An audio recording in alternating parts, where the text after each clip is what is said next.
Hello. Welcome to the AKT Celebrity Reads. I'm going to do another segment now. This is going to be part 3, Nipsey Hussle Baby Mama Drama. Part 3. Oh gosh, I'm at my candle. My other candle. It's Friday night / Saturday morning. I know I'm coming on late, but it's okay. If you're not able to see it tonight, you can see it tomorrow. It's going to be here, and then it'll be up on YouTube, hopefully in a couple of days. So you all don't need to ask me, am I coming on, am I coming on, am I coming on? Because you know I come on late, like I work all day, and I work late into the evening. So if you don't get to see it live, it's no big deal. You can see it the next day. It'll be here. Thank you for the hearts. I love the hearts. Hey, Philanda. Whew. Yeah, I had to get me some some tea rather. I stopped drinking a lot of coffee. Thank you for the hearts. I love the hearts. Since I'm starting so late, I couldn't help it. I'm going to try not to stay on this too long. This probably won't be as long as it was the other night. I'm going to come back in a few days. I might take a break. I'm really, really tired. I need to take a break.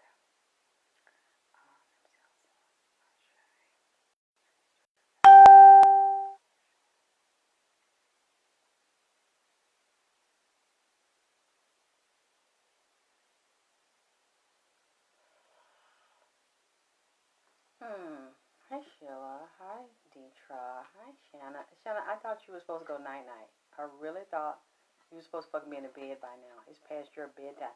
Hey, Nikki. Yeah. I think I'm going to go back over a few things, too. I don't have them all, but I'm going to go over some things when I started with Whitney Houston. I mentioned Whitney Houston the other night, and hi Sharina, I wanted to, hi beautiful Nova, to bring up that I wasn't, some things I want to finish saying about Whitney. She was also telling me that one of the main reasons why she got with Bobby and why she started to get worse with her addiction, because I don't know, for many of you that don't know it, people were blaming Bobby for her addiction. Bobby was not responsible for her addiction. Her brother. Yeah, Ogun, I got to get some rum. I ran out of the rum. So, you can do gin. Or water. So I want to give them something stronger than the water. I wanted to give them some alcohol. We need the alcohol. Honeys. I know. I like the blue. Hi, Latanya. But I like the red too. I like to switch it up sometimes. When I feel really tired, I like to put on red. I like to put on a black, a vibrant color to give me energy. But yeah, what I was saying was she would get high and she picked Bobby. She wanted to rebel. She wanted out of the system. She wanted to get away from Clive. She wanted to get away from the whole industry altogether. They were strangling her and dominating her and controlling her. And she felt like she didn't have a life. But something she said to me really bad, she said her brother had her getting high when she was very young. And you can see her brother admitting this on Oprah as well, that he was getting high with her when she was very young. And he claimed that he didn't know that it was bad. He was on Oprah with his mother, admitting to his mother that he started Whitney on drugs, not the brother. And what she also said was that her brother had a lot of secret fetishes. She said he would sometimes sleep with men. Now, I'm going to say alleged. Of course, these readings I do. I rub people the wrong way with my reading. So let me say first, this is just spiritual reading. This is for entertainment purposes only. So I will say allegedly, I heard her in the spirit saying that he was sleeping with men and women. He was trying to get deals in the industry because he's a singer as well. And you can see an old video. He used to sing with Nipsey. Her name also, what is her name is similar to Nipsey. What is Whitney Houston's nickname? it is similar to Nipsey's name. Nipsey did that, which is his nickname. What does anybody know? It's something very close to Nipsey. That's Whitney Houston's nickname. Is it Nips or something like that? Um, she said her brother was very frustrated because he could not come up as high as her and be as successful as her. So he was trying to do anything. He was getting high. He was also, she was saying, nippy. Yeah, Nippy and Nipsey. And she said that he would do anything. He was so desperate that he was messing with some men in the industry thinking that things would go his way, which is what they tell you. Things will go your way if you're willing to do something homosexual. And the brother started ODing as time went on. Hi, Christina. Yeah, Nippy and then Nipsey. And so she was attached to Nipsey, so she started coming in here and saying that her brother then started to resent her. He was secretly jealous of her and started to resent her because she was his baby sister and the world was asking for her and it was not asking for him. So he didn't mind getting his little sister high. He didn't mind giving her drugs because he wanted the fame and stardom that she has and felt that it should be his and that it belonged to him, but it didn't. And he really didn't feel bad for doing this to her when she was younger. However, she thought that this, if she could destroy The Voice, if she could destroy what it was that was making them trap her in the industry, she was willing to do that to get out. We couldn't understand it because we didn't know what she was going through at the time. She was very stubborn. And she wanted her own life, and they wouldn't let her out of the contracts. They wouldn't give her her own life. So she thought if she destroyed the reason they were holding her, which is her beauty and her elegance and her gift, that they would let her go. But they still did not let her go because they felt, we've invested all this time, this energy, and this money in your hours. We're not going to let you go. We'll kill you before we let you go. So, and then she says, his wife, her brother's wife, Pat, is a dirty, basketball head ass bitch. A dirty ass fucker bitch, Pat. A dirty, conniving, two-faced, jealous-hearted ass bitch. That's what she said about Pat, who Pat claimed they was like sisters. They was buddies. She was not Whitney's best friend. Whitney can't stand her motherfucking ass. Whitney cannot stand her brother's wife, Pat. Pat was always conniving and jealous of Whitney. She acted like they was closed down here in Atlanta. I remember a few years ago auctioning off that girl's shit and got a basketball head bitch, girl.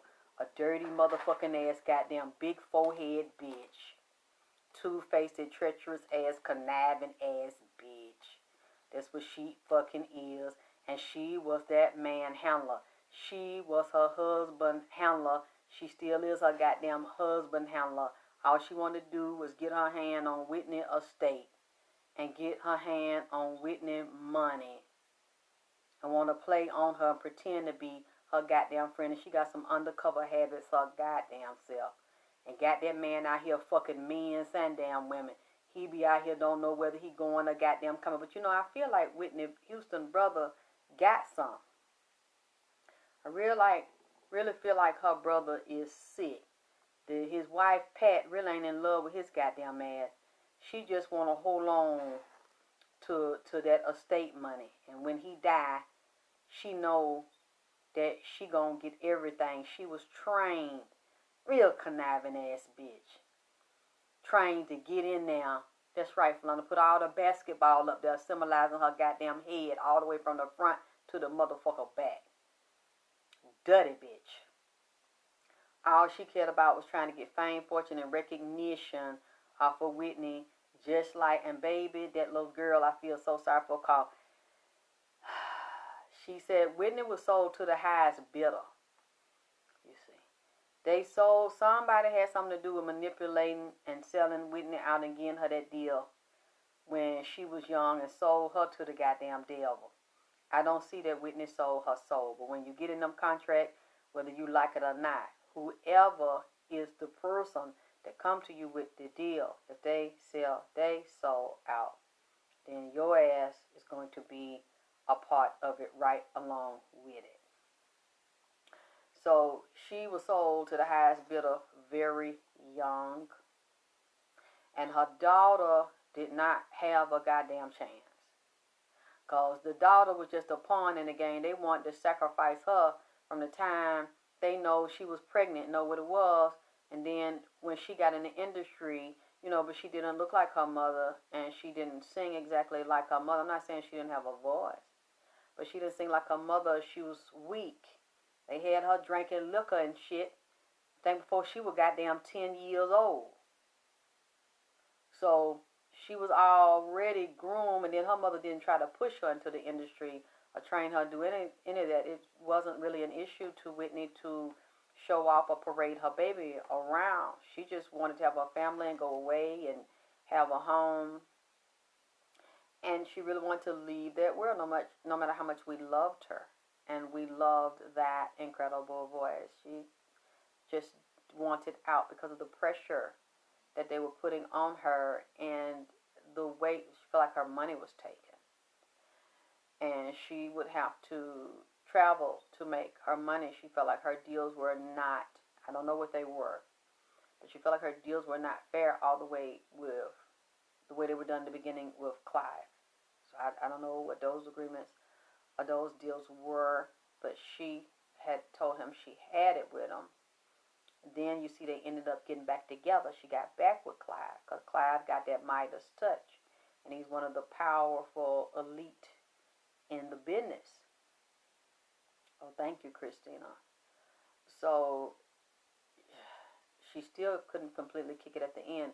So they knew they wanted the daughter. This is what she was telling me. The daughter wasn't going to live long. With her alive, look, people keep asking me why they can and cannot comment. I don't know. My page is public. My page is not private. I don't have a special feature on here where I only on the low tell certain folk they can put their damn finger up there and damn comment, and then I on the low fuck with other folk and say they can't put their damn comment. I don't have nothing to do with it. Okay, I don't know why Facebook will allow some to put their comment up there and some not. It has nothing to do with me.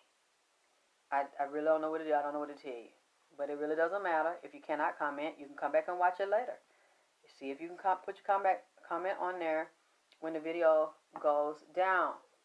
Because I have nothing to do with it. I didn't put any special buttons or special features. It's not private. I don't know what it is. But yeah, she wanted me to say that she's saying Pat was trained secretly by someone else higher up on how to be a handler. Pat is sneaky, very, very sneaky, and very, very treacherous. So what you see with her is not what you're getting. So when she is acting like, oh, she's Whitney's friend and, they were family, she loved her, this hurt her so much. No, it didn't. No, this did not hurt her for Whitney to die like that, and then them say she fell in the tub and she was high. She was actually excited about this because she now thought she was going to be thrusting attention because they asked her in the limelight, tell us about Whitney. What was she like? What was that relationship like? And then a few years ago, Pat's daughter accidentally left the camera with the mic on was it Twitter or Instagram, one of those, and you could hear Pat talking about, hey, Ramesses, talking about Whitney like a dog, and talking about Bobby, and said her and her daughter was better. Her daughter finished school. Bobby didn't go to school. She had a better, her father was there. Bobby Christina's father wasn't there. And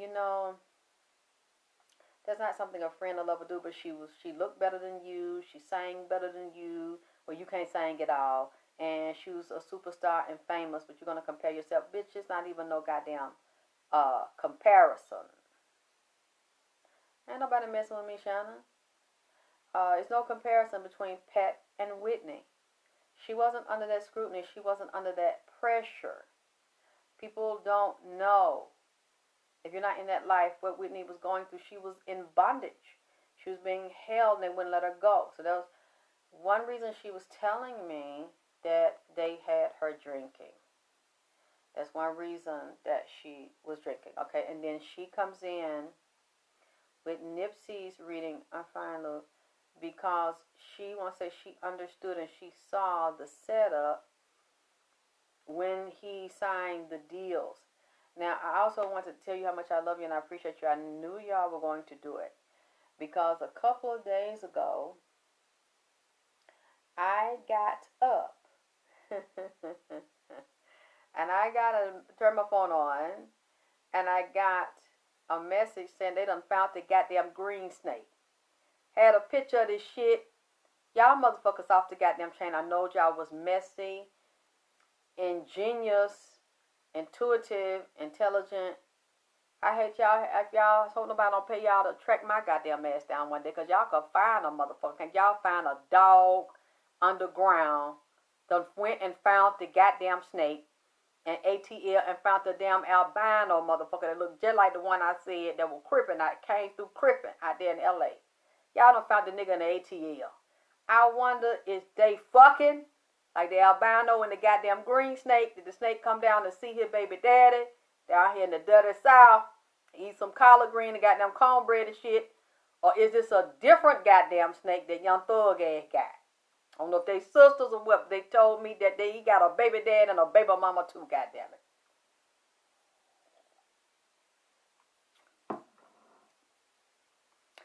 I think that shit, and I said, Lord, how much of the snake look just like the one that come around here, came down here last week. The same color and got the same skin with green, with black in the shit, and red eye. Told y'all he told me that he was goddamn bloody in this bitch. The eye was red and shit. When I asked I said, so is you creepy? Look at me like, I had offended him. Oh, no, I said, okay, well, what? He said, I'm bloody. Then his eye turned. I said, oh, no, not one of you. Let me tell you something. What I know about them. These gang members are everywhere. It's so many of them. You really cannot get away from them if they want you. They work in every walk of life. They are also in law enforcement. Just like I got some information the other day to confirm what I said the other day about some of those people that had something to do with Nipsey's assassination or knew about it or had seen it or had footage. And I had said I knew there was footage on this thing. Excuse me. And I got it confirmed on the low a few months ago. Then I heard something this week about that's one reason why that white man is hiding. Because people taped that, and some people, I told y'all they were watching it live. It's really sick and disgusting. The higher ups that set this up were watching this live. And now some of those gang members involved in this are fugitives now. They're on the run, and I believe there were bounties put on their heads. And now I'm hearing things on the low that is confirming this, because some of them they want to kill. Yep, pizza A-Town down in this bitch, ATL. Oh, I'm dripping in this bitch. So, I'm thinking about that when the snake told me he was a goddamn gang member that go away, and that he live in the ATL, and that he is bloody. And then I'm hearing YSL. They don't come back to me and show me Young Thug with the snake on and with the albino python And y'all done went and found the goddamn tattoos on the faces. They're like, I know it. I know it, goddamn it. I know the shit. I'm just glad that y'all humor me when I ask y'all to look at something and y'all don't think I'm crazy and you don't make fun of me, because when you sent it to me, I said, that's the goddamn thing right there that come in my eye last week at the same goddamn time and shit. And hang in here, and he had some buddies with him. Told y'all he had some long cobras with him and some other snake, and one snake turned into a white man that standing in front of a priest and got on his knees in front of the priest and kissed the goddamn pinky ring. Yes, y'all messy. I'm so glad y'all are, because now y'all see that I'm not crazy with this bullshit. And then there these animals and rats and cats and shit and snakes be coming in here. When I tell y'all that, y'all see that shit ain't in my goddamn imagination. Not like they say imagination, like them old for the imagination. You see that goddamn shit. I look back at that snake. I mean, look, I said that snake is pretty as hell. That emerald green snake with them red eyes. And then I seen them tats. I said, oh my. And I saw Young Thug. And I looked at Young Thug. You know, and I saw an interview. He said I didn't know him and Nipsey was friends. They was friends for a long time. And, you know, I see that really hurted Young Thug when that happened. He loved Nipsey. I don't really have nothing, you know, bad to say about him and Nipsey. I just want to know why Nipsey told me Nipsey messy as fuck. Messy as a motherfucker. You hear me? You know he messy. Because he the one bring this bullshit over here. And then went and hid or left. With them damn serpents in here. Licking their damn tongue around and shit. Fucking with me. Yeah, that's the Archbishop. That's the one that I told you was Scotty Wright Mason. A Freemason.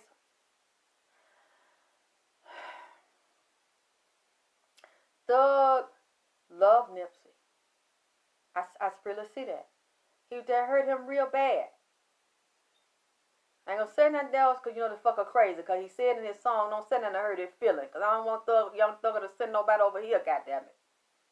But I will say I really do believe that Thug that bothered Thug. But I will say this. Thug is very powerful, and he's been given a lot of power. And say, yes, that's what they said about the card with the lady on it. What card, Philanda? And Thug is over, they say, the Spirit told me, powerful jurisdiction and regions. And when I looked at Thug, I started looking at his body, and I looked at the first chakra. Because I looked down the body too.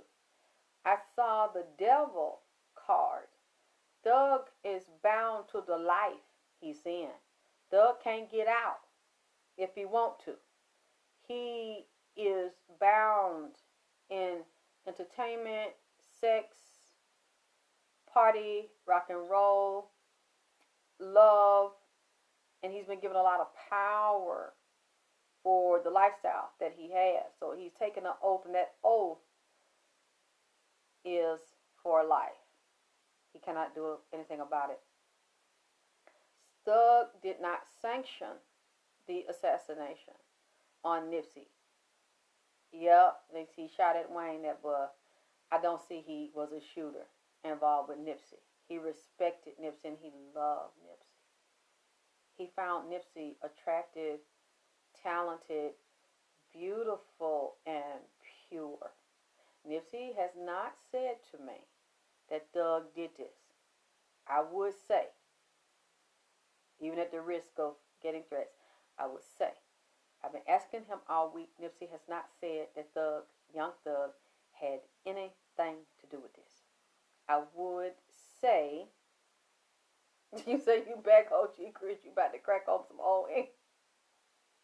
Well, if you cracking open some old English, I'm going to give me some goddamn MD 2020 and this bitch, some of that Mad Dog, goddamn it.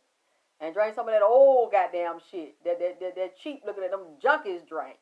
Goddamn, I got to find it. See, they still make it. That damn Mad Dog. Or that Slim Out Liquor Bull one. He liked Young Thug, like Nip. And I do want to say, though, I feel that within the circles, there was a contract. There was a contract put out on Nipsey, and Young Thug might have heard some things. But let's say even if he heard some things, and there was an inkling that this was going to happen. Child, it's some night train. Now, see, you want to tell me about that sicko and that goddamn night train. Doug couldn't do anything because the higher ups above him had sanctioned this. And I do get two people, one with a star on their head and Lil Wayne. They know about it, which would also go to who, you know who, the baby mama. That's what he's saying. Doug could not change this. But now I see why he showed them, because they knew each other. Doug said they knew each other since 2009 when I watched an interview. And they did some songs together, and it was the way I literally cried because I kept listening to the song. The way Doug called Nipsey's name, I knew he liked Nipsey. It was one he called Nipsey. The way he liked Nipsey. He did not hate him. He said he went out to L.A., he didn't know who Nipsey was, and he saw posters and advertisements about Nipsey everywhere. He said, who didn't go out there pretty hair? He ended up meeting him. He said they liked each other. And they started talking. He said, Nipsey, because I didn't even know anything about him when he came to me to read him. I didn't know Nipsey had hung in the ATL. I didn't know he loved the Dirty South and had performed in the Dirty South like 3 years ago. Doug said when he would come here, he would visit Doug. Yeah, Rich Gang, dangerous. And I asked my son, I talked to him yesterday, I asked him for permission to tell this, and he said that I could. There was someone, I'm not going to get into who, but I hear a lot of people that are working with the Nipsey case saying, oh, I found this video and I found this tape, so this is something concrete, but I don't like psychics, I don't deal with psychics, and I've even seen somebody mention my name, oh, I don't want to know her, I'm not interested in her, I don't believe in psychics. And then someone else said, why listen to a damn psychic? They research things. I don't research what I hear because it's so much information I hear. I didn't know anything about no snakes and albino cripping, and then a green one goddamn bloody. I don't know nothing about this. People might find that hard to believe, but I really didn't keep up with this type of life or culture. I'm so tired of doing other things, and basically the past few years I was so sick I could barely even stand up and walk or leave my house, so I couldn't focus on what's going on in rap culture and hip-hop news, all this shit. I'm trying to stay alive. This actually brought me out, and you all loving me and supporting me and getting the new following and the younger people and the millennials and all that. Y'all inspired me to want to get well and come back and start all over and start Vagina Power all over. And you started liking the celebrity reads when I did the R. Kelly one. So I heard this person say this. It's not what I heard someone say. I actually heard them say this on one of their shows on YouTube. And said, you don't want to listen to no psychic. You don't want to listen to nobody's show but mine. I'm a street nigga. I've been in jail. These psychics ain't been through nothing. You don't know what I've been through. No, I haven't been a jailbird, fortunately, because I thought enough of my child. I know nobody was going to take care of my child, but my son has been in and out of a lot of trouble. My son's a gangbanger. And I've been so close to them, and I have some of them that still love me, and they come by and check on me. I have been so close to Bloods, Slime Kid, Sex, Money, Murder, that they were right here in my house. Okay. Eating, hey mama, hey Miss Alexyss, kissing me, you need some money, sleeping on the floor, sleeping on the sofa, sleeping. I'm just gonna keep it real with y'all. Okay. For people that don't know us, just because we have these abilities don't mean we haven't been through nothing. And we're just talking about something that we don't know and we have been close to. No, they've been in my refrigerator. They cook here, eat my food. They hang outside. They post up out there, chilling, drinking. I done been to all of that. I know them. Okay, I don't know all the sets, But the set my son hung with, and then for you all that saw the video, and I told you that little story, my son was shot, and they called me to the hospital to go to the morgue. That's who did it.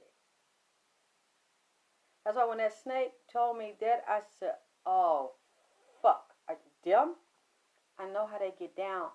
I have experienced them, the Bloods, personally. Okay? And one thing I know from dealing with them for years is that they're everywhere.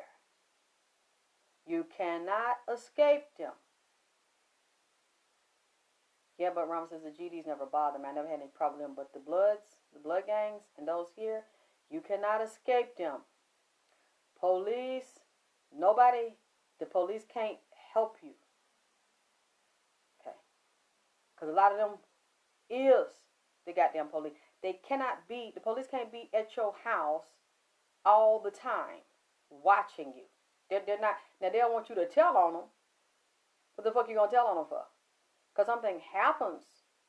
They do something to you and they find out you're snitching because you don't know who's in the police. You don't know it's some dirty motherfucking police. They'll sit up there and tell, well, you know, Alexyss told or her son told or whatever. Next thing you know, you getting fucked up because they everywhere. They know when the police at your goddamn house. They got to look out. They know when the niggas leave. Look, again, I'm not telling you what I heard. I've experienced them. These fuckers is cold. I think I'm just blessed. They decided not to do nothing to me. But that's. I asked him. I said, "Can I tell?" He said, "Mama, you can tell what they did to me." Because he wanted out. And they said, "You don't make a decision. It's a blood in, it's a blood out." And I watched this, and I dreamt this thing. For 6 months, I said, they're going to kill you. And it's going to be about jealousy and a girl, a woman. He brushed me off. And that's exactly what it was about. He had not committed an extreme violation. He had not. And I was looking for him. I knew, I said, this is the weekend they're going to try to kill my boy. I knew. With the day and the hours it was happening, I knew they were beating him. That's why, I think of Nipsey. Because it reminds me. They ambush. They asked him. They kept asking him. They asked him one day, you need to come for your punishment. You're going to get beat up. And they beat him for I don't know how many. They was with him all day. And they had some of the gang members, you got to get beat up. And then he said, Mom, this is something they never do. They beat you up, you take your punishment one time, that's it. They're going to tell him, and this is the thing that's so dirty about it. These were older men. Older men that told him to do that to that young man. To do it to my son. This was in 2014. And I had the misfortune, but yet the fortune, because I hung with them. I don't care what none of you think. I'd rather, and if I go back now, I would still do it like I did it. I would rather, even though it made me very nervous to have them around me. And they knew my name, everything. Nope, they never hurt me or anything. They loved me. But I knew.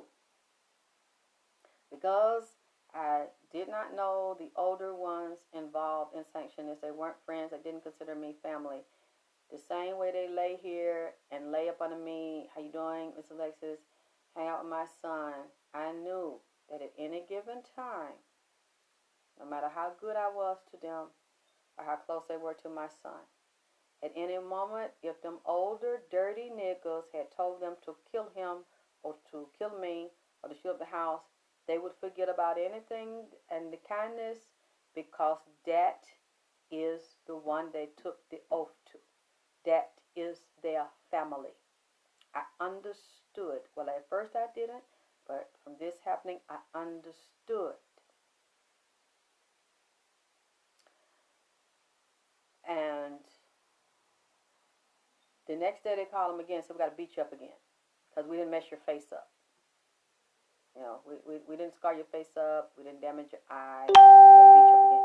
And he said, that's not. Once you get your punishment, you take your licking. You don't come back. They don't keep doing this because they want to. That's not the law.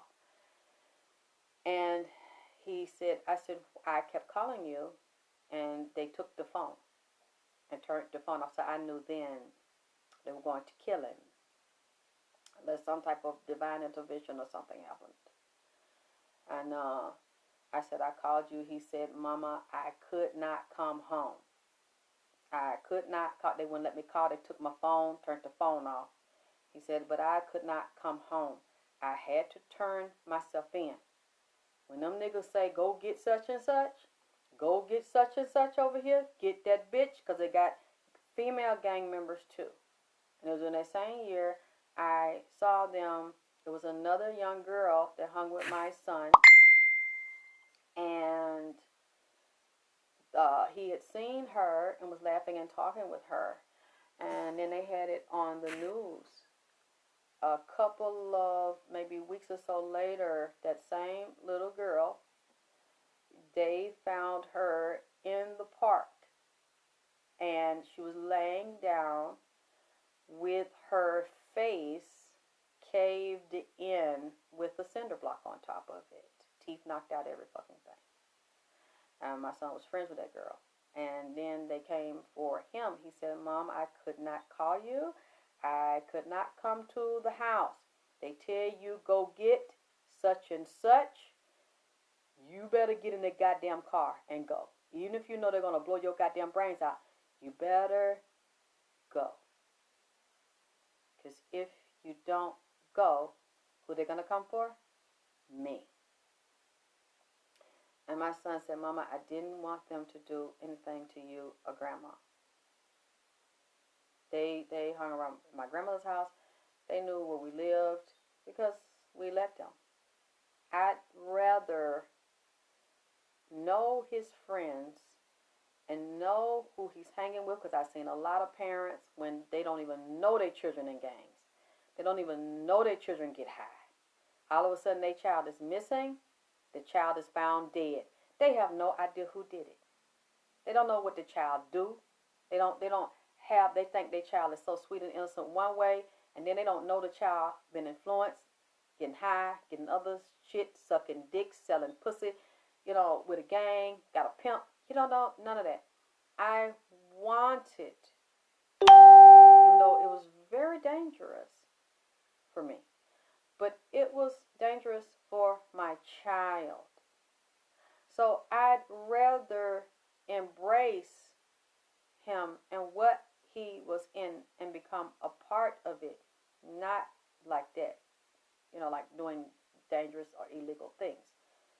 But being in my child's life so that if he was found dead somewhere, it wouldn't be tearing me up inside, and then the police can't find them and we're trying to find out who did it. I knew who it was, the possibilities, because I was in it. So I have experienced them personally. Those fuckers is dangerous. And they will do what they are told, because that's the oath. They don't take an oath to you. They take an oath to whoever is above them in that circle, oaths you don't even know about. And I understand it. I respect it. You just have to know you have to know the rules of the game to who you're fucking with. So that's when I saw this, and I said, Nipsey, oh my God, then the snake told me, and I said, oh no. So all these, and he said it was hip hop, music. To me, honesty is the best policy. Getting into things with your child you don't want to know. Because some of these people think, oh, my child wouldn't do that, my child wouldn't do this. You don't know what your motherfucking child would do. Luckily, you all have had children that are good, perfect, never did anything. I wish I had it, but that's not my background, okay? And that's why I don't care when people say, well, why she got to get up there and why she got to be silly and why she got to talk about pussy. First of all, vagina power is my first child, okay? Hi, beautiful Cedric. So the celebrity reasons are the second. as I've said before, I don't have a good, happy life to brag to you about, okay? Everything I know, and unfortunately, what I am, what I've become, has been through a lot of hell and pain, starting from my childhood and then into my own child. And I'm not going to blame myself because I didn't have niggas in and out. I don't have different baby daddies. I only have one child. That activity, behavior never went on in my house. One day you'll get to talk to my son. I'll walk away. He can answer whatever you want to ask. I always wanted something different, something better for him, and his life to be better than mine. That's his path. And what I understand is, I understand and overstand, many times people become great people because they have went through the things that they've gone through. They have their own path. Your children, you do not control, you do not own. You don't. So I decided to love my child through the hell. And I don't regret it because then I knew what it was and who it was. And I had to do a lot of prayer and ask for all the people I could get spiritually to pray for my child, protect my child. I knew they were going to kill my child. And I saw a lot of negative forces and black magic. I knew people wanted to hurt my child and wanted to hurt me. Or if they couldn't get to me, they wanted to do something to my child or push those circumstances to my child. So I followed. I had to know. I wanted to know. You know, because it would have killed me. If that had happened to him and I didn't know the details, I would have killed myself going through trying to find the who, what, when, where, why, and then it would have been too late. So I'm riding with my baby. You know, he in something, I'm in it. He in juvenile, my ass is there. I didn't want that, but I had to roll with that because I gave birth to that.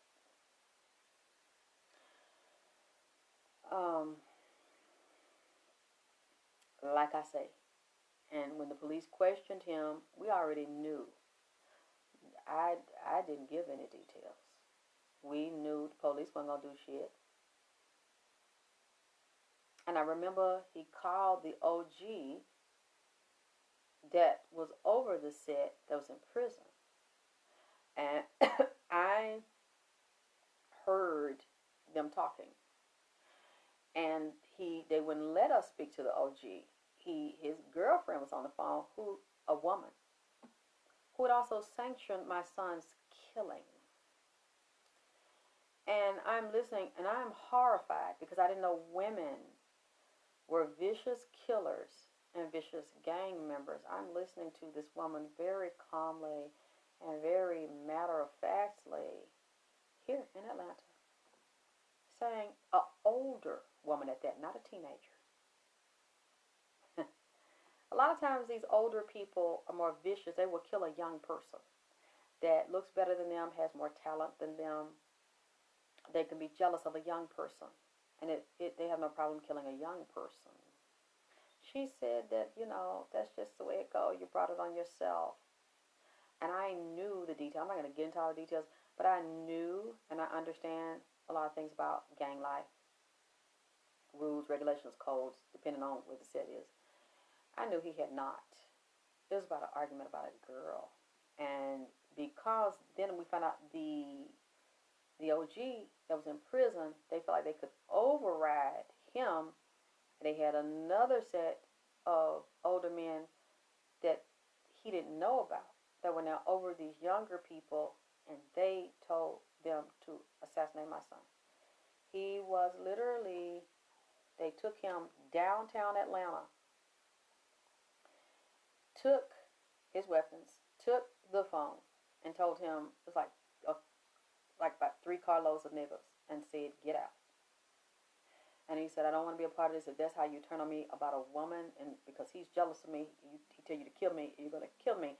I want out. I don't want to be, no, Terry, I'm not scared like that. Whatever going to be, going to be. I didn't run. You can't run from them. You don't understand. If you run from them and they know where you're going to be, they'll wait. Because they know where your family is. You underestimate these people. Okay. He's running. They said, no, we're not going to let you out. We're going to kill you. It's blood in, blood out. Get out. And they all, I'm talking about, it's literally probably about 10 niggas getting ready to shoot him. 10 of them. Thank you, nigga. They'll wait. I've heard stories like this. People, this young man left Atlanta to get away from them. He thought he was safe. He waited like 2 years, 3 years. He comes back. One of the gamers, because you don't know where they are. You don't. It depends what they want to do. They caught him when his mother found him. He had been like ran over and shot up a whole bunch of times. And even though that's not something I wanted, that's something that he got involved in, and they will do something to your mother or your parent just for the fuck of it. So you can't. Anyway, that's not what I did. I wasn't going to spend my life on the run. Whatever happened, happened. And so they started to shoot at him. These were all old. Most of these were older men. Some of them were younger, like his age, but they were older men. Sanctioning it, watching it, getting off on, shooting. As he's running, they're shooting in the back, shooting him in the back. They're shooting, all these are coming from towards the back. And in that moment, he said he remembered what I said, and I kept having the same vision over and over and over. And he said he remembered when he was laying on the ground and shot him in the back, and it was like 2 inches away from his heart. And as it was going in his back, straight towards his heart, it did this and went up and hit the shoulder blade, cracked it, and popped out. Clean pop out. When he got to the doctor, they were amazed because he did not need to be cut open or have stitches or surgery. It was clean in and out. And I had seen it do that when it was happening because the spirit came on me and did it to me. And when I got to the hospital, I went upstairs because they had him in protective custody, no name, assume that. And so I had to show ID, and they said, "Do you know this lady?" He says, "My mother." And then they had the police escort me up. And when I looked at him, I said,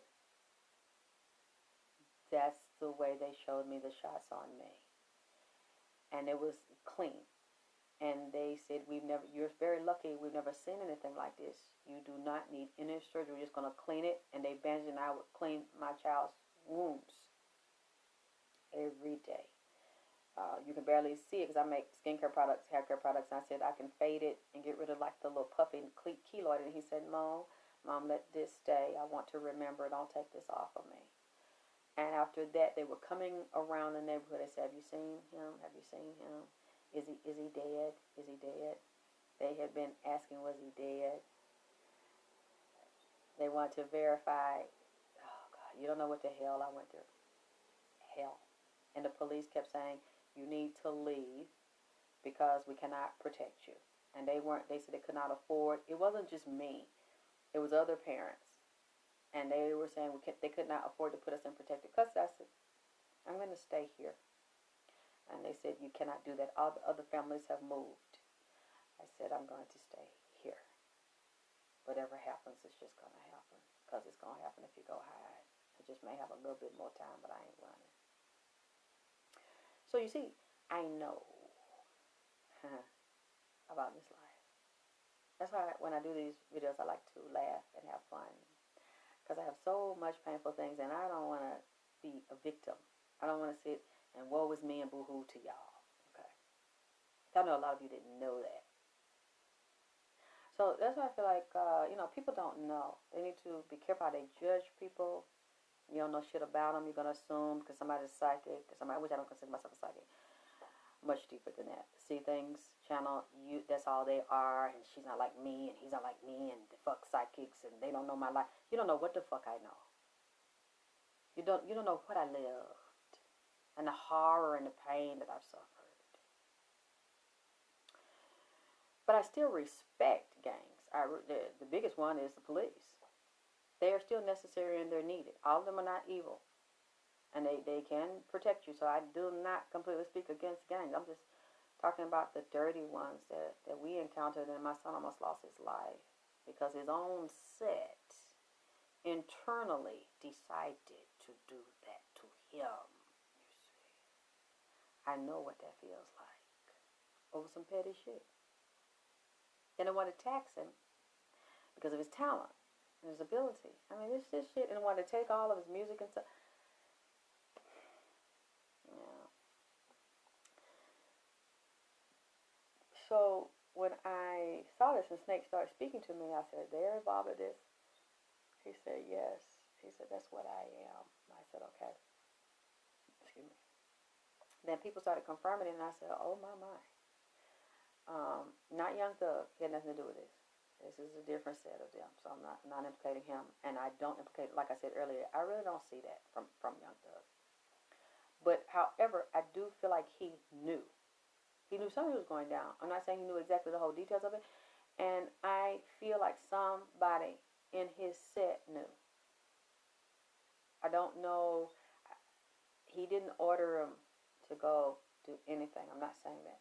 But, some of these people can act on a rogue level, and Young Thug might not even know. That's what I'm saying. They knew.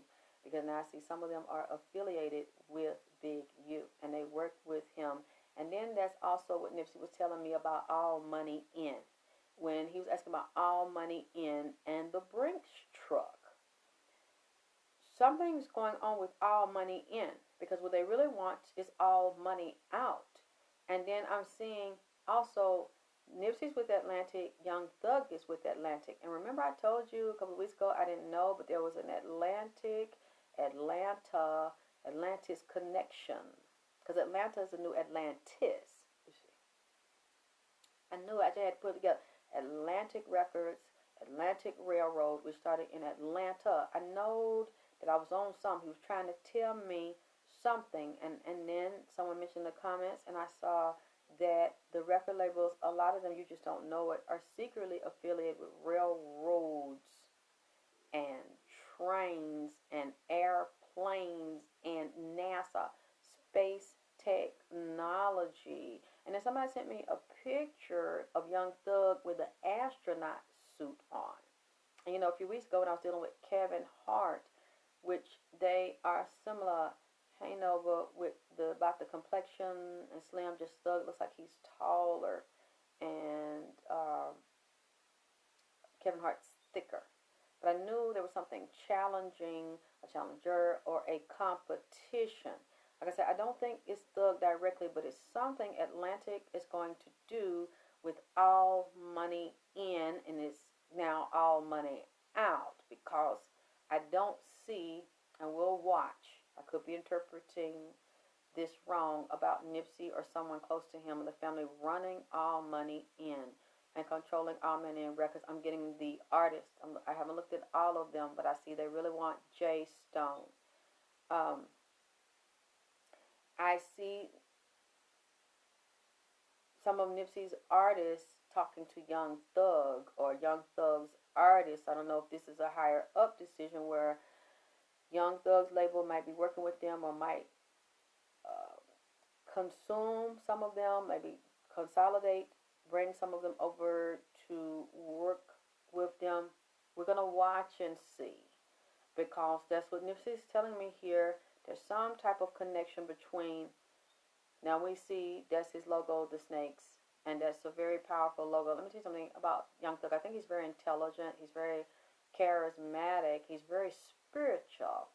Those snakes on him, that is a particular occult. You're not going to believe me. Thank you, Nova. You're going to believe this. With the things we look at that we think are evil and that are not a part of us in a cult, they are. Nipsey told me, I got this morning, these snakes are from Egypt and Akhenaten. Yeah, I know this is going to sound crazy to some of y'all. And the extraterrestrial technology, that belongs to us, but they have flipped it upside down. And Young Thug is very powerful. He's over powerful jurisdictions and territories in Atlanta. Because if Young Thug tell you to come in, or tell somebody go get you, you best to take your ass on. You know what I'm saying? That's all I'm going to say.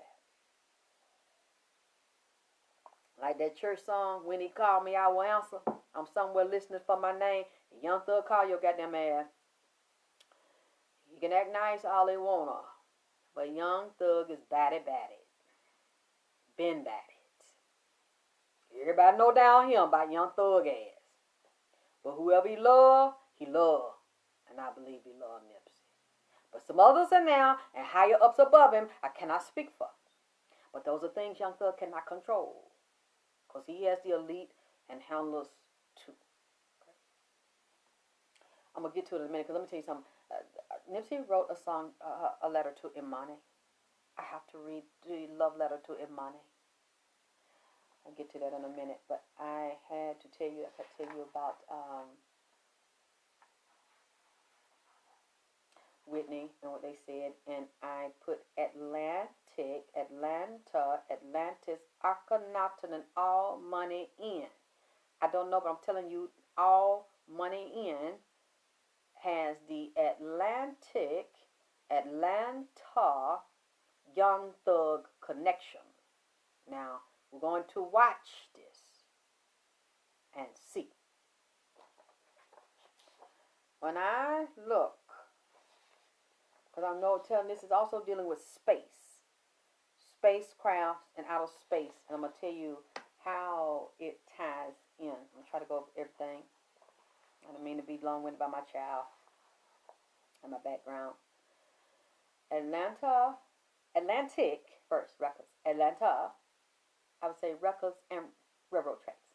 Atlanta, which is the new Atlantis, and Akhenaten, and all money in. They all tie together. Now, when we deal with Akhenaten, I saw a red-eyed albino cobra, a white cobra, has now usurped the birthright of Egypt, and it is running Young Thug and the other artists. The albino has become the more powerful. It's more powerful than the black cobra because it's been turned upside down. The white cobra is a scavenger and a predator that now runs this and this industry, and it says the reptile elite over the record label trying to replicate the extraterrestrial landscape of Egypt, doing all of the astronomy, which you deal with space, and astrology, dealing with space, and the astrotheology from sorcery and black magic and underworld deities and blood rites from royal bloodlines and incest. Because you know, when you go back and deal with the royal elite in Egypt, there was also some levels of incest. There's a stolen legacy from the Library of Alexandria that was in Egypt that they burned after they stole all the knowledge, and some of that's in the Vatican. And so they know more about us than we know about us and our ancestors. They're picking certain rap artists that have some DNA and certain features of certain Egyptian and certain African groups and certain Hebrew Israelites that have those features to put them before the masses, to seduce and trick the masses so they can be on and stay on a first chakra level and disconnect the mind, body, and spirit. They have secret black magic rituals to possess the artist with the great serpent mother deities, to resurrect the goddess and the god in the artist, but backwards, keep them backwards. So they create war, bloodshed, and death in their own people to feast on each other so that the elite can have an automatic fresh supply of organs for them to cannibalize on the human organ and blood they love. All Money In is talking to Young Thug about creating a new lineup of artists and absorbing All Money In artists. They really want Jay Stone, then question Pac-Man. I think that's his name, Pac-Man. So now it will be All Money Out to break down the company. The artist that takes these deals are not going to get the best deals, and all will not become superstars. They will get false deals and promises and have to be tested to see if they're willing to compromise and take low ball deals, especially the artists that love Nipsey and have light vibrations in them. They will be more valuable because they can seduce the public with the innocent, peace, and loving energy while secretly possessed with the serpent energy that seduces and devours anyone with light, they must be executed. Just like the symbol called the Ouroboros, with the snake put his tail in his mouth, the snake eat itself. It will make you cannibalize on yourself. If you do not go along with this, you will be executed, sacrificed, assassinated in public, and humiliated to make it look like you did it to yourself. They will make them big in life to make the money off of the pain and the energy that they, once they do this, basically what I'm saying is, and you kill someone and you put it on camera, DVD, CD, all of the alphabet stations, and everyone sees it like they did JFK, like they did MLK. Somebody you love. That energy will permeate the universe in a second, and the pain it produces, these people love. They get off on this because they are not human. They are reptilian beings posing as human. They are possessed with the reptilian spirit that's been flipped upside down from Egyptian sorcery and magic and astronomy and astrology, from the high priest elect. They don't understand love, compassion, that is weakness, that is mute to them. They cannot control the world with that because it doesn't belong to them. They only understand they're cold-blooded reptilian. They're not mammal. They only understand feeding off of the mammal and taking the earth from them, controlling the plane through pain.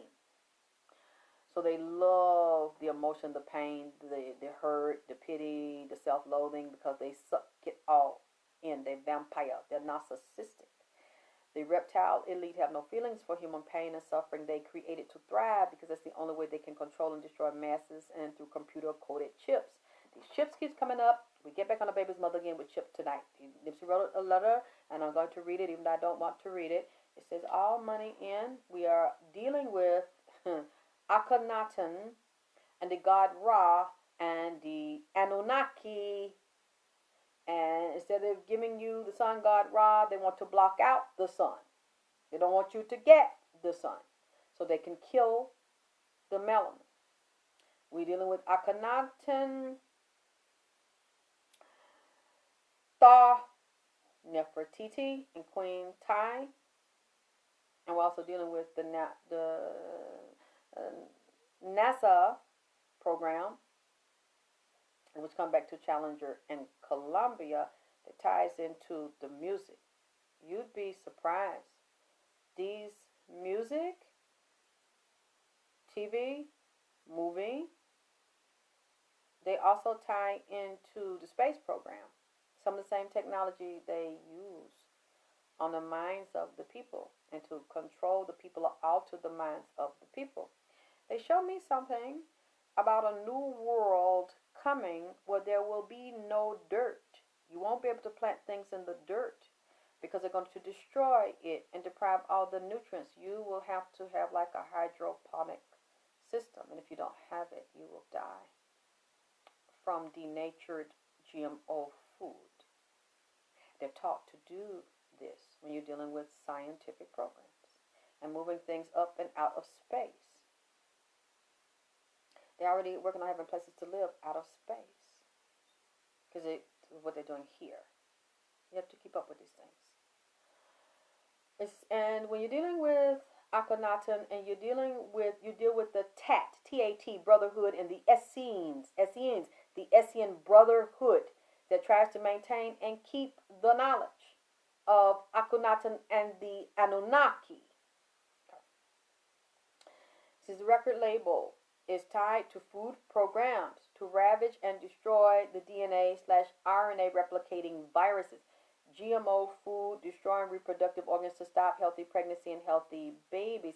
It is the grand utopia to eliminate a large part of the population to have a new species of transhuman with chip/robot synthesized beings with no sexual desire for artificial sex, asexuals, transsexuals, and having the organs removed, the sexual organs removed, human self-sacrifice, because they want to transcend the normal human, because to them that is unevolved, low, old, not functioning like a synthetic computerized human that they consider an upgrade, while the other one, they killed that off, which is what they're doing. The normal DNA human will be cannibalizing on each other in camps and sacrificed through disease, malnutrition, drugs, and prescriptions. Then, when I look at, I already said that about Young Thug and what he has to deal with, because something may be going on with Young Thug and his family or in his territory. When I say family, it doesn't have to be blood. It could be the gang family. Then the music, there are shifts going on right now. And someone is missing. I don't know if something happened to one of his artists or associated with the artist, because I saw him pick up a paper, a newspaper, and look at something in the paper to give him a cue that somebody that's like his homeboy, like he say, my brother, is two of them. We probably won't hear, we won't know. Hopefully we will, so I can say I'm not crazy. 2 or 3 of them here, and a policeman with Young Thug. Not him, not Young Thug in trouble, but someone close to him. I see 3 people, and a policeman. Something wrong in his clique.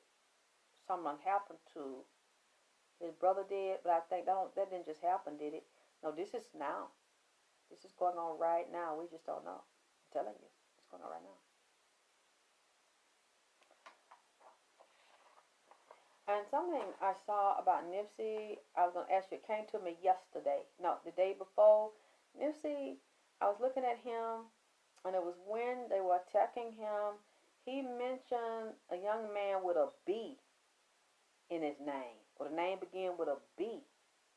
If it could be real name, nickname, he called the boy name as he was going back. He said, my cousin. So I don't know if this is his blood cousin or how they call each other cuz. The boy, and I seen on the finger, Nipsey said the boy got a gold ring.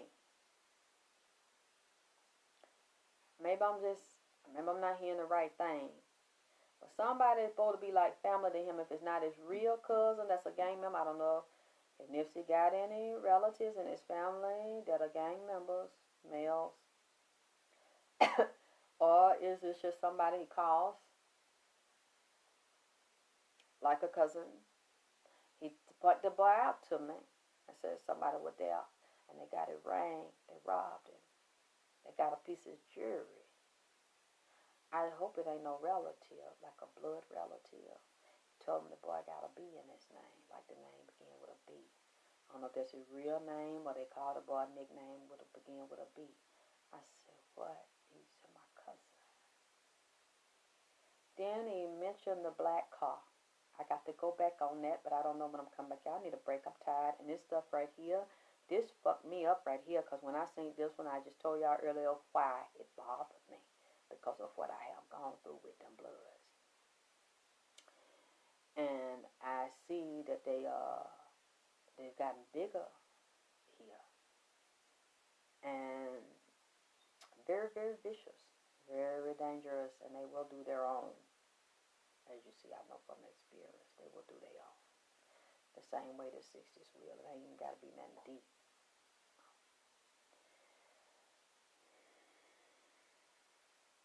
His name was Amenhotep, or he changed it to Akhenaten. And then we're dealing with the Anunnaki, Moses in Egypt. The Bible says Moses was wise in all of the magic of Egypt. In fact, when he had a staff and turned it into a snake, this was Egyptian magic, because Israel law says the serpent is the devil. Moses was practicing Egyptian alchemy, and the reason why his magic was stranger than the other Egyptian priests is because Moses had the backing of the Anunnaki god Enlil. You were dealing with Enlil and Enki. Enlil was a jealous god, and Enlil was known in Egypt as Aten-Re. Moses and Enlil/Atum-Re thought they could take out the passion, bliss, sex part of the spiritual science and create something which was much easier to control the population. Hathor, the goddess of sex and entertainment. That's why you see some artists look back when Whitney was sacrificed that year. Madonna was up there doing an Egyptian ritual up there at the Super Bowl. See, it'll be easier for you to see these things now that you're starting to understand. And so we are dealing with the 7 African powers. We're dealing with 7 archangels. And they says they don't have female counterparts, but I know they do. So we're going to deal with that. So this is just something that's not mine. Something I wrote down, copied from somewhere else. And said in the end, even Moses/Enlil's side is beginning to realize that Enki and Ptah, Enki is Ptah, Marduk is Thoth, side was correct in their teaching of the Kundalini. So we see now how the serpent connects to Egypt, entertainment, and music, and how we're dealing with New Rome, and we're dealing with the resurrection of the Egyptian gods, but it's been flipped upside down. Okay. And then I came across something called Monty Python and the Holy Grail. This is a trip to me because you're dealing with Monty Python, and this is like supposed to be a comedy stand-up show, and dealing with grim circumstances of the Middle Ages as told through the story of the King Arthur and framed by a modern-day murder investigation. When the mythical king of the Britons led his knights on a quest for the Holy Grail, they faced a wide array of horrors, including a persistent black knight, a 3-headed giant, a cadre of shrubby challenged knights. That made me curious. So I looked up Arthurian, which would be King Arthur in the Middle Ages. This story thrived in the Middle Ages. So when I looked it up, it says the matter of Britain is the body of medieval literature and legendary material associated with Great Britain and Brittany, and the legendary king and heroes associated with it, particularly King Arthur. It was one of the 3 great story cycles recalled repeatedly in medieval literature, together with the matter of France, which concerned the legends of Charlemagne, and the matter of Rome, which included material derived from or inspired by classical mythology. The 3 matters. Now, the name distinguishes and relates to matters of Britain from the mythological themes taken from the classical antiquity, the matter of Rome, and the taste of the paladins of Charlemagne and their wars with who? The Moors and the Saracens. You're talking about black people. They were fighting, trying to kill the Moors. That's why this ties in. That's why I had to share this with you. Monty Python and the Holy Grail, and it led me to this. Which you are dealing with Britain and Rome and trying to conquer the Moors. Okay. So who came up before is Thoth, which would be the scribed priest would be devoted to Thoth. Medical priest would be devoted to Sekhmet. Healing priest, Imhotep. Embalming priest, of course, my boy Anubis. Judges and justice would be Ma'at, and that's what we need in this case with Nipsey. So we have to petition these spirits to help us. Okay, so let me get to, because there's so much.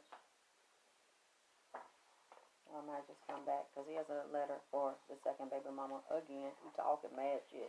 He's upset. And I'm going to read some of what I got for Imani, which was quite interesting. That's his baby girl. He says Nipsey he's very upset with women interfering with Imani. He also is upset with her mother. There's some things he doesn't like about the behavior of the mother and her personal life, which he always took issue with, and the way they're fighting and talking and arguing about Imani's care. Now, he likes his sister, his brother and his mom having Imani. That has not changed from when I did this like 4 or 5 months ago. But he did say something about he's concerned about his sister, Sam, because he said that some of these people around her, even female, some of them are secretly jealous of her and not her friend. Even lesbian. Some of these appear as bisexual. I saw a Latin girl, Spanish girl, something came up too, that is in some type of competition with Sam, or maybe interested and being with her, being around her, and it is some backbiting, some back talking. Some of these people are not her real female friends here. Look like some secret plots here and talking, and he doesn't want money around some of these people because they're not sincere towards Sam. I think she'll see it. She's a pretty bright girl. But this come up here, but I saw some other ones, Nikki. It wasn't a girlfriend. I saw other women that want Sam attention, and it's a competition. And some of these people that might be associated with them and who they hang with have secret, some sort of resentment or animosity towards Sam. They're not really friends the way they pretend to be. So he said he does not want any low-level influence on her or her treatment, her care, her programs. He said, as a queen, daddy's diamond. He says Sam was strict. Sam, his sister, was strict. He needs her to be strict, and she knows how to balance the strictness with love and guide and take care of her money. Said Nipsey wants her to be protected from public school, not allowed to go anywhere with nobody in the industry. He don't want no men take her shopping. He don't want no men give her gifts. He don't want no men give her money. He don't, because he's seeing something now on the other side as he's evolving and awakening.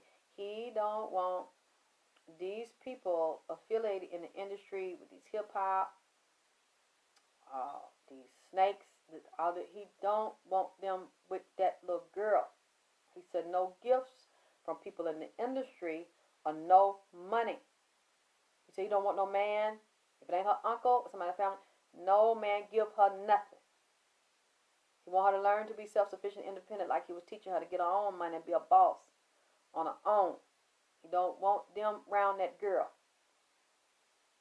And he said people in the industry are money because Nipsey perceive it as spiritual and subconscious debt and subconscious blood connection with the demons, and another layer of debt and demonic debt pact to keep Nipsey in debt with blood, money, oaths. Basically what he's saying, what they did to him, now they're looking for family members to latch on to be a continuation, and the girl, he said, is an extension of him because she's so much like him. And they're now targeting her, and he said the word Pizzagate. A lot of them niggas in that industry love babies. They love to fuck little girls and little boys.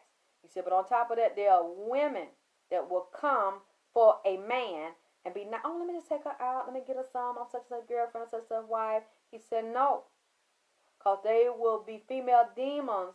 He said you need to be careful about the school, because you let anybody get close to it, they put their little children around that already been fucked all in the mouth and fucked all in that. Look, I'm just keeping it all the way funky here. That's what the man said. A lot of these little children in the industry and entertainment and movies, modeling, music and shit already been fucked out, had their mouth fucked out, ass fucked out, little pussy fucked out like they about 25 years old. Pussy laying wide open, they about damn 9 and 10 goddamn years old. He said, not her, goddamn it. He said, they already looking at her, because she's a pretty girl and she's a baby, but she big. Like her daddy, you tell she's going to be tall. Gorgeous already. He said, they looking and thinking things about this little girl. And he said, he'll kill a motherfucker about this goddamn little girl. He said, he started crying. It hurt him because he couldn't physically be here. He said, it scares him because she's getting so big. He said, you've got her so big. He said, and they're thinking these things. And y'all know it's true. So I'm just writing what the man say. They'll make it a continuation and keep sucking and blood sucking They want the goddamn girl. And he say here, ransom on her head. There's a spiritual ransom on their head where they want to kidnap or start taking and turning that goddamn little girl out. God damn it.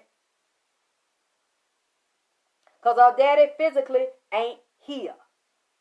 Yeah, well, you can call it sick all you want. You can just go research this shit. A lot of them children in the industry been raped. That even that boy from Lord of the Rings, that other boy that was an actor with his friend and killed himself, he said it's run by a pedophile. They was fucking them. They looking at her. I can't speak for the goddamn little boy because, you know, he already be around them. Worry about that. The little girl is a prize. And they will use her as a portal to tap back into her daddy. Want to pimp her out. Channel off for a possessor with demons. They're sending little children around to play with her, and she's in school. They can get access to her, and you just think that's her little friend. Next thing you know, she's 11, 12 years old, popping her pussy, dropping it low, all that little bullshit. He don't like it. You know, we don't want all that round her. He won't what? He said, little girl is very valuable and already have enemies of her father to deal with. Jealousy, said her mama. Got some kind of jealousy or competition of a mother. The mother is emotional, detached from the daughter, delusional, cannot adapt and accept that Nipsey is physically gone. Excuse me, how she would play on him and manipulate Nipsey because he didn't want to put this shit out in public and he would have drama and shit with her. He tried to keep the drama down. She would manipulate and hold shit over him. Says she's filled with a lot of guilt because she had said and done things to hurt him and not resolve the problem with Nipsey. He sees her sniffing and snorting, Lord forgive me, allegedly, sniffing, snorting some shit, and drank it. Tanisha is mentally exhausted, emotionally a wreck, scared, and plotting on how to keep the money and get that money for herself and get revenge on Lauren. Them both don't like each other. They want to show, they want to be Trina, who the baddest, who bad, goddammit. They both don't like each other. They both trying to pluck out. One want to leave but the other one want to leave but up. See, this is about them too. Revenge on each other. Gonna show who the goddamn baddest. Who gonna have one up, one on what bitch. Tanisha says she has had some stomach and digestive problems and a possible pregnancy that expired. I don't know how it expired. Was she got rid of it, miscarried, what? Nipsey wants a special program set up for Imani. He wants her self-sufficient and independent. He loves her so much. He follows her and he thinks of her every day.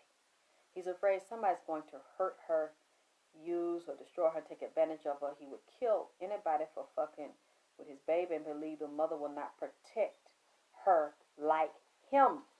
He believes that Tanisha has bad judgment, character flaws, drug problem, bad influences, does not analyze situation carefully before she jump in head first, then suffer the bad consequences, then call him to bail her out.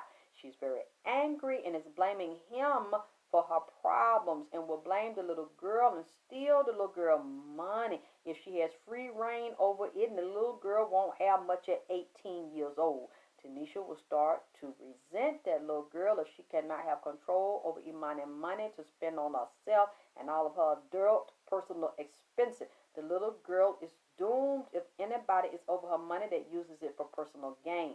He wants her to learn all the arts of metaphysics, meditation, martial art, boxing, weapon training, food, preserve, farming, economics. He wants her to start businesses now, get an investment now, personal hygiene and spiritual arts of womanhood, how to read people and trust her intuition. It will never lead her wrong, and set up an altar for her daddy. So I miss you so much. Always know that I love you and I'm always with you. I want you to always walk in integrity and never follow anybody. Always lead. Always do things to make daddy proud. Learn to always say no and walk away from people that try to get you to compromise and lower yourself. And he mentioned a pet. I don't know if she liked pets. She got a pet. She want one. Anything nurturing to help calm her, because that little girl very strong-willed, very strong-minded. She's hurt inside. She miss her daddy. I don't know if she showed or cried telling anybody, but she's angry. She's a lot of hurt emotions. She miss her daddy. And he miss her. And he always with her. He said, tell her. He's right here, tell her. And he'll never leave her. For her sake, she has to learn to tap in and listen to him. He be talking to her. He's so scared for her. He don't want nobody to hurt her. He don't want her to go the wrong way and get influenced by the wrong people to take her money and use her as she get older. She'd be seen as a damn meal ticket. He don't want her. Don't let her hurt him. He don't want it. He said, I'm so proud of you. He said, you were born to make daddy proud. I'm already so proud of you. And I'm scared you're getting so big. He said, scare me, you get so big. Because I don't want nobody to look at you like that and to touch you. He said, my baby's so big. He don't want nobody to hurt my precious baby. I love you, mommy. Isn't that beautiful? That's just the first part. I'm sure he's going to want me to write something else, because I hadn't addressed her yet and wrote to her for that's his baby. And of course, I have to write for Cross. When he tells me to write for Cross. But can somebody tell me what time it is? Because I might need to come back. She cried for her daddy. And I understand. I know exactly how that baby feels. He's saying also in part 3, he said Nipsey to Black Sam. Nipsey keeps telling Black Sam to make a point. He told me to make a point to tell Black Sam to put up his main phone. He keeps saying something about a main phone. Put my main phone up and change the password to my phone. I don't know what these phones are, what's on them. He said get all my laptops and phones from the closet. He said Sam know what closet that he's talking about. He said Black Sam will know what he's talking about and lock them up. Tell the baby mama, y'all please, because you know I don't like to repeat these things. He said tell the baby mama, I got the little boy. Bitch, I know about the little condo that Lil Wayne, got you staying in with the lime green paint on the wall. I see you that night sitting on the bed going through my old laptop looking for my chip. And the laptop, you won't find it in there, bitch. I seen Lil Wayne over there tonight with all brown on, brown sweatsuit. He had 2 white men with him, and they threatened your dumb ass to get him my chip. So they gave you a time limit to give them the chip. You ain't gonna find it, ho.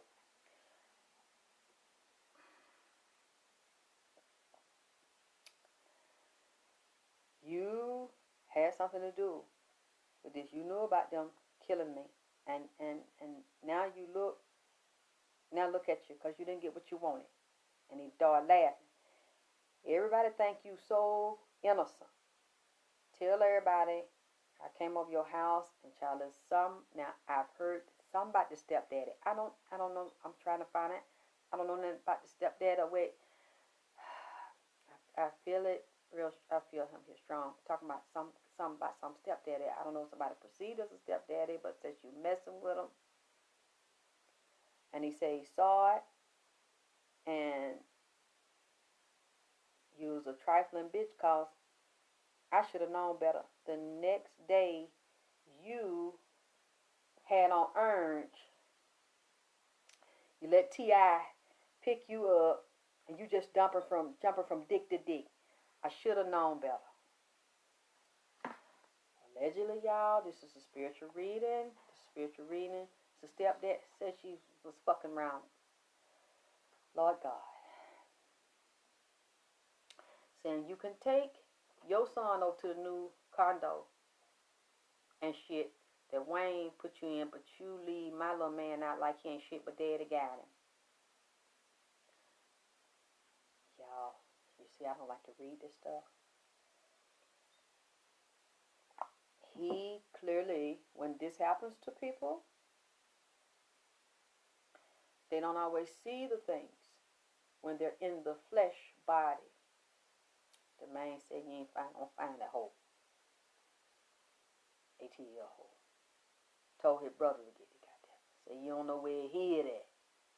I don't know why that man keeps saying that shit. He say he seen her looking.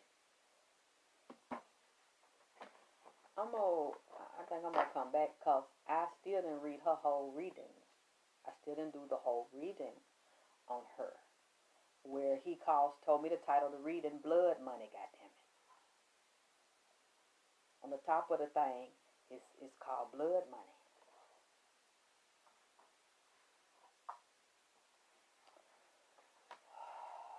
And it's treacherous.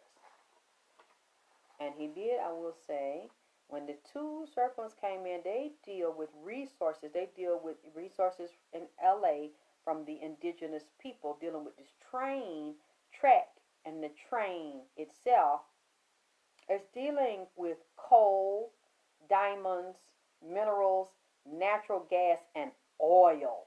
What they drilling for. The other serpent came and stood up and come to me, started talking to me. This is not the green one. This is a brown cobra. Different colors in it. Baby, she got a time where she gonna have to deal with them, whatever the consequences is, cause she was sent in to do this here, and didn't complete it, and didn't get him to marry her, didn't get him to commit, didn't get the bag, didn't get power over the estate, which is what it was. It would have been easy to turn over to them. He's saying Lil Wayne them. That what the man say. Allegedly, I'm just a messenger. I could have got it wrong. I'm just saying allegedly. That's what the man say. She was sent in. And she kind of fucked up. Because now the stuff ain't on time. Everything ain't been turned over like she was supposed to. Because they told her they were going to give her big things if she do this. She was going to get a big prize. A big reward for this here. Now it's looking a little shaky. When it mentioned, it said the snake came to me and said California Nevada pipeline. So I typed it in. It really is. The snake was right. And they say, then the other brown serpent stood up, looked at the wall, and that's when he turned to the white-faced vampire, the white man that was round Nipsey, bald-headed, like he took that over. And he's filled with bright red blood and parasites on it. And I seen a metal tank way out in the desert, and said he is also vampiring off the lifeblood of Mother Earth, killing all the resources given to the indigenous people. You know, that belong to the Black Indians, which is Queen Khalifa, and the Moors, and the ones that were coming over from Ethiopia. They pulling their lifeblood out of them. Do what's going on now in the neighborhood, gentrification, and they pulling their lifeblood out through what is lifeblood in the ground? Oil, natural gas. Those are fluid bloods that sustain the people and the things they need. And minerals and natural gas and the diamonds. They're drilling for the oil now. They're taking these things now out there. And you'll be able to see this happening. So I come back because Nipsey also mentioned his black car. That black car, y'all tell me what it was. It was a black car left up there at that store. I don't know if that's one he drove up there with that baby had on. He was driving that black car up there that stayed up there at the Marathon parking lot for months before they got it a couple of months ago. He telling me something about that. And remember that closet I told y'all about? That I said I seen Lauren in that closet with that bag, that new contract, and that new piece of money, as they said out here. New lump sum after he was assassinated. She got some gifts. Payoff. That's what he said. That's what it was, the Tesla car. Some about that car. I don't know if they had that baby in that car or laid him in there temporarily. Jay Song said he had a Mercedes up there. That what was up there, not a Tesla. I found out for sure what he, because he's grabbing me. He's going, I gotta find out, y'all, what he drove up there. I'll wait. If we don't get it tonight, we'll know. T.I. May had missed the last one. Oh, cokehead. Oh, you didn't see it today? How Tasha K said them prostitutes up there releasing them private messages up there, saying that him and Tiny would look for some prostitutes up there. They had a girl looking for them. They said they didn't want to deal with them, and that they wanted to pop that Molly first. Oh, man, that same shit I had said, man. I had that the prostitute untold it. I put the video on Tasha K up there on my damn page. Man, I don't feel bad now, cause I know I had seen that in the spirit. So now they done confirmed that shit about them. I said he be doing that group set. They done said that shit. See, they with that shit. See, I told y'all. See, I'm finna go and finish looking for what he want me to see. And I don't know when I'm gonna have this finish. I'm tired. I need a little break. If y'all find anything, come across it, let me know. Okay. But I know I wasn't finished. I didn't see all this last night when I was going to come on. I said, whoa, no. Yeah, because y'all tried to make me say that man's name, and I wouldn't say that man's name. They told me, oh, we already know who the fuck you talking about. And I said, I'm just trying to give you cue. I ain't said nobody. And they told me, oh, we know who the fuck you talking about the way y'all was describing, talking about them twins.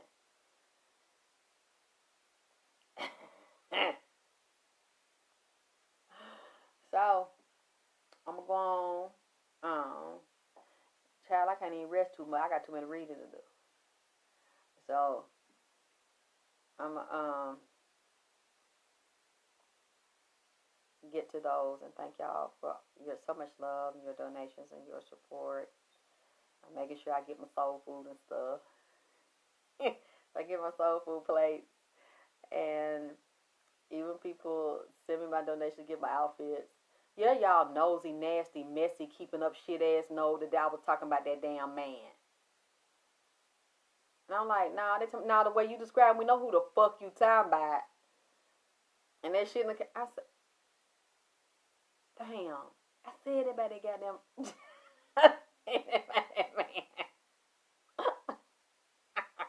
And y'all was saying that shit.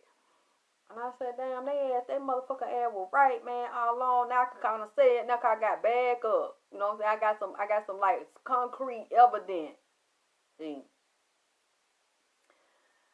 So thank y'all for loving me and supporting me, always being here. And then y'all be my PI, cause I can't be everywhere every goddamn time. I be too goddamn tired to look up all that goddamn shit. Cause Nipsey ass have me over here writing all this shit and be fucking with people and bring all kind of damn zoo and animal shit and the wild kingdom in my goddamn house. So I had to deal with that damn shit. Really seeking they straighten it out, Nikki. Fix it hopefully soon. I know I love soul food. I love anything spicy. I love Ethiopian food. I love Greek. I love Italian. I have to fight because I miss the Ethiopian food. One of my friends, it was a Haitian guy. He took me to Ethiopian restaurant probably like 10 years ago when I started doing my Vagina Power show. And I had met some Ethiopian friends. And oh my God, I asked them what that was. I knew it was a dish. I don't know the name of the dish, but it had a boiled egg in the dish, in the bowl, and it had gravy and some meat. I don't know what the name of that shit was. I didn't even fucking care what the goddamn name of the shit was. The shit was so motherfucking good. I had scraped the goddamn bottom of the shit. It was on the other side of town. I think they might have some over here now. But I missed.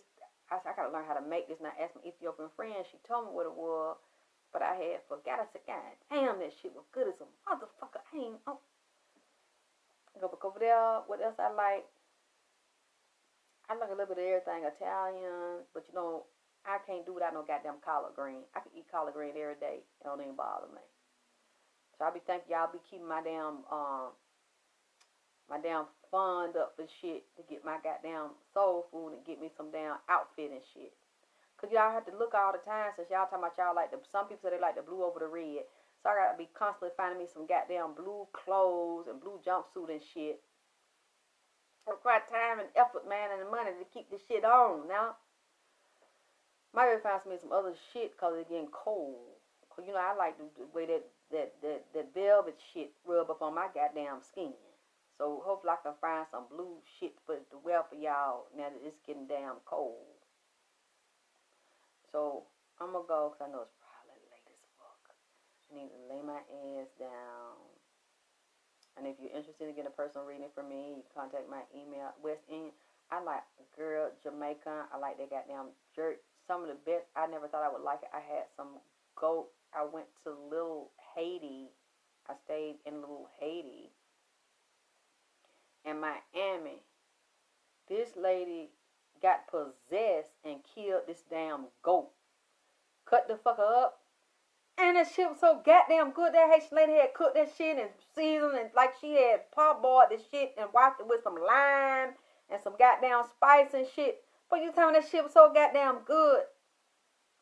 I couldn't eat through it to her, but I was trying to eat the bones on that motherfucker. I mean, tell me that lady took a whole goat. She put some of it in the freezer. Sliced that shit. But I ain't never thought I'd eat no goddamn goat. And like that shit was tender. And seasoned real spicy and shit. With some vegetable and shit on it. I never had no Haitian food. Had some potato and shit fried. And I like that shit. I like that goddamn shit. I see it, but I don't eat everywhere no goddamn more. Before I got sick. I got poisoned. I trust the motherfuckers. I don't let everybody so you can't let everybody put everything in your goddamn mouth. I learned the hard way. I don't do that no more. Next time I find somewhere to eat, I'm going to have to make sure it's somewhere clean. I'm going to have to goddamn pray about it and pray over it. So they won't sign my goddamn ass. Yeah, I had a Jamaican goat too. They got some good Jamaican restaurant down here where this shit be damn good. Just, you know, I miss that stuff, but I just cannot make sure I wait till I go somewhere else that I know the stuff is clean. Ain't nobody gonna, you know, fucked up. I want to eat the bones. That lady had cooked that shit down and seasoned it to the bones. Tasted, God, it was tender. Shit was good. Oxtail. I ain't had no oxtail in a while. But you know, I'm open to different cultures. So I be eating that shit. I just like anything with a lot of soul and flavor and there's passion and intensity. I don't like no pale ass, bland ass shit. Don't that Haitian food be good? I just gotta find somebody I trust to cook me some more. I watch them because they, you know, they do them roots. I don't want them to throw nothing off in the goddamn pot. But you know what I'm saying? You don't rub them the wrong way, then they bring you something to goddamn eat. I mean, anybody can do it. I'm just saying. Because when I was down there, the Haitian girl had told me, don't take no Haitian dick. And I said, goddamn, you Haitian. She said, no, I'm telling you, don't trust. I don't trust they. She said, don't trust no Haitian nigga now. They like to fuck. She said, they like to put roots on a bitch. I said, oh. Now, I don't want to do no fucking down here in little Haiti, man. After that Haitian girl told me that bullshit. Y'all ain't gonna lie, that girl told me that. I said, okay then. I did not know, but I know now. Okay, thank you for giving me the warning that them niggas is rooty. Not roots, they work roots. That's what she said. Had you round there fucked up, looking for the nigga in the daytime with a goddamn flashlight. Them mambos very goddamn well. She said, her up and go to a mambo or damn a boko on that ass. Put all kind of love spell on you, had your ass doing shit that you said you weren't gonna go. I said, no, that's all right. Now I want to go back home. I don't want to stay stuck down here and goddamn little 80 because nigga done put something on my ass. But anyway, really? You be cooking over? But see, you not nowhere near me, so you can't cook me nothing. Let me take my ass on. Y'all click like on the video. Spread the video. Let me get back to work. Thank y'all again for loving me and supporting me. And I'll see you soon. I'm not going to be gone too long. But I do need a break, y'all. These readings have been very difficult because they're so painful. They're very stressful and painful. It doesn't bother me. It's not draining me physically. It becomes mentally and emotionally because you see something like this brutal happen to someone, and they're able to tell you, and you're able to see it, and you're able to feel it. Said no. Said most of the Asian men do roots. Oh hell no. Oh hell no. When they try to talk to me, I'm gonna turn my goddamn head. I'm gonna go the other fucking way. 'Cause I don't want to be rooted. Mm-mm. Mm-mm. And she said they were real hoish. Said Haitian men like do a lot of fucking. They're not faithful. Said it's hard for them to be faithful. And I said, you Haitian? She said, yep, I don't want you hurt. I said, okay then. Oh, okay then. I could be. Really? I don't know. Some kind of way we're gonna have to make it happen then. Cause you know I don't eat fried stuff. I love grilled and broiled and very juicy, succulent, roasted, really spicy. I like food just like me. Very hot and very intense. But I love that southernness now. I ain't gonna never get away from the cornbread, collard greens, and black eyed peas, and potato pie, and all. Baked chicken smothered with gravy on it and rice. I love all that. Because you know the niggas down south, girl, they like you thick. So I have to eat to keep me some titties, hips, and ass. You know, them niggas down south, they ain't gonna talk to you if you ain't, you ain't got no booty. So I got to keep my diet up. Even the lesbians ain't gonna look at you down south if you ain't got no booty. They like you like the niggas like you. So I want all y'all to goddamn tell my little good. So y'all gonna have to keep me some food now that keep it thick, you know. I'll talk to y'all later. I love y'all. Thank y'all for listening to me. Thank y'all for loving me, donating, supporting me in the reading, sharing them, clicking like on them, watching them on YouTube. And like I said, if you need me, I can do personal readings. Even though I might not come and do the public ones because I need a break. I still do the private ones. I was doing them all day today. I had to cut. I'm like, look, I have to do my Nipsey. I got to get my baby done. I cannot do no more readings tonight. I had to cut them off about 8 something, 9. So I'm like, I didn't even know how to cook soul food, Nova. I had to cut them off tonight. So I'm doing those every day. Well, you didn't say you cook soul food. I didn't know you cook soul food. You know, Southern born, Southern bred. I am not ashamed to love myself. I just don't eat pork. I hate chitlins. One thing I liked when I was little, I was never forced to eat them. And eat chitlins, just as a little girl, I just never adapted to them. I don't eat pig feet. I don't eat pork chops. I got rid of all of that stuff out of my diet. But the chicken, the turkey, lighter meats I can have. But I don't, all that other stuff you think that all of us like because we're from the South,